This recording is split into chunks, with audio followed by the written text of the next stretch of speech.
So I've just picked up a Norco Range 29er C3, so the lower spec carbon model of the 29er Norco Range. Comes with a DVO diamond forks and a DVO topaz rear shock. SRAM Guide R brakes. GX Eagle, which is killer. 175 descendant cranks. Stop putting long cranks on bikes, it's ridiculous. 170s would have been perfect, 165s would have been better. It's a medium bike, so no one's going to want any more than 170s. And the wide bars, you can chop them down as you please, so they're 800s. It's got a Trans X dropper post, 125mm. The lever feels alright on that, it's not too bad. Works flawlessly. This bike's obviously a demo bike, so it's had a bit of a life. It still feels killer. So basically, when I get a demo bike, I go over all the nuts and bolts, make sure, I mean they do it at the shop anyway, generally, but you just never know. Make sure everything's tight. The rear hub on this bike, which is a SRAM rear hub, SRAM MTH 746 12x148. So it's got like a pre-tensioner within that, on the edge of the hub there, to pre-tension the bearings, and that was a little bit loose, so there was a little bit of play in that back wheel, or the back end. So I've tightened that up just touching, so there's no pressure itself on the bearings, but it's nipped, so there's no play in the back there. 200 rotor at the front, 180 rotor at the back, which is good. Minion DHF XOTR at the front, so not a 3C, so that'll be a little bit slippery. It'll still be good, but. And the Minion DHR2, which is an excellent tyre for the back, in a 2.4. They're just a little bit easy to pinch and slice. That's the only thing I don't like about the DHR2. But it's tubeless, set up tubeless, ready to roll. I'm just adjusting the cockpit now.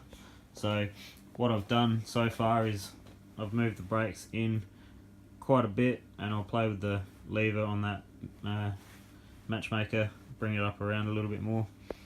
Same on this side, I've brought the brake in a fair bit, just so I get my hand in a better position on the bar. So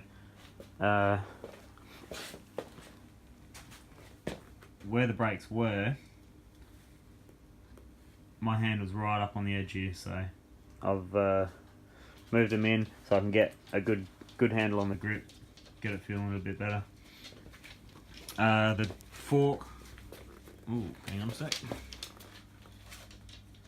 So the fork came set up at 120 psi, but it was really fast rebound. The high speed compression was wound all the way on, which would have been a horrible ride. And the off the top sensitivity was all the way closed, so it effectively had a smaller negative air chamber. So the off the top sensitivity that this has, the adjustable OTT, increases the size of the negative air chamber. I had it on the 140 DVO diamonds when I demoed the Norco site, and they were really good, impressive, and I wanted to feel them in the 160, and here we are. These are 160.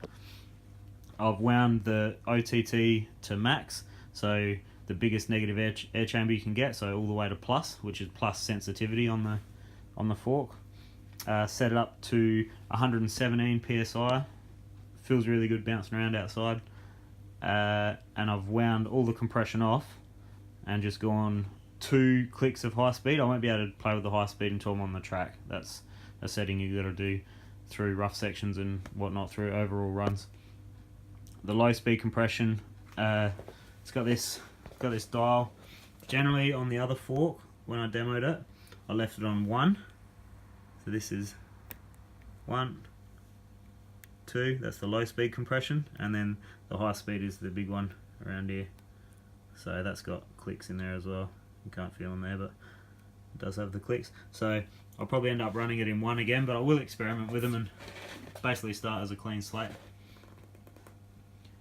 It should be interesting. So this is a 29er 150 rear, 160 front. Absolute. Oh, good catch. There we go. Bloopers. So 150 rear, 160 front. Absolute baller 29er enduro bike. So purpose built to go fast and mow down rough trails. So it's going to be interesting to see how we go. I've got it for a few days. I've also got a shock whiz, which will be pretty cool. So I'll set it up how I feel is best. Once I get that sweet spot, I'll chuck the shock whiz on and see what the shock whiz has to say and see if it can give me any improvements potentially.